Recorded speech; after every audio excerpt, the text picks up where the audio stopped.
Today I'm announcing a significant number of additional actions to build on the plan.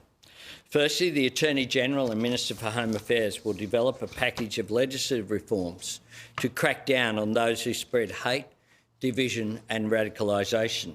The National Security Committee has agreed that changes will include the following 5 points. Agreed changes will include 1. Aggravated hate speech offence for preachers and leaders who promote violence. Secondly, increased penalties for hate speech promoting violence. Thirdly, making hate an aggravating factor in sentencing crimes for online threats and harassment. Fourthly, developing a regime for listing organisations whose leaders engage in hate speech promoting violence or racial hatred. And fifthly, developing a narrow federal offence for serious vilification based on race and/or advocating racial supremacy. The Minister for Home Affairs will also have new powers to cancel or reject visas for those who spread hate and division in this country or would do so if they were allowed to come here. David Gonski has agreed to lead a 12-month task force which will include the envoy to ensure the Australian education system prevents, tackles and properly responds to anti-Semitism. The East Safety Commissioner, the Special Envoy and the Department of Communications will work together to provide online safety advice to address anti-Semitism. This builds on the extension in my EFO as well, all of these measures, of funding to provide overall security support to the Jewish community, including at places of worship.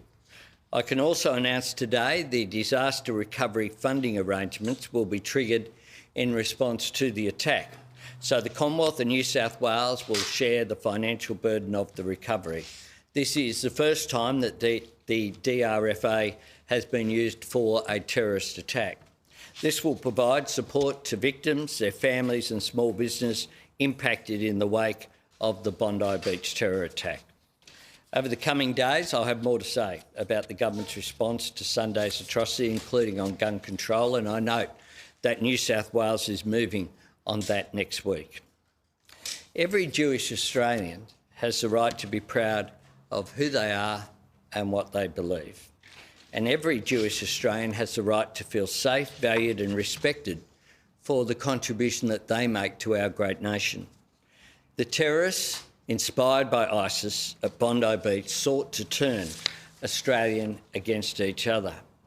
Australians have responded to that act of hatred with love and sympathy for those in mourning.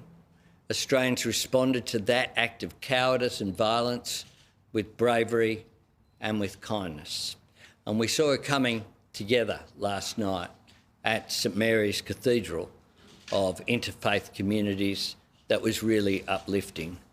It is now up to all of us to honour the courage of those Australians, the heroes of Bondi, in the most meaningful way possible by eliminating the evil of anti-Semitism from our society.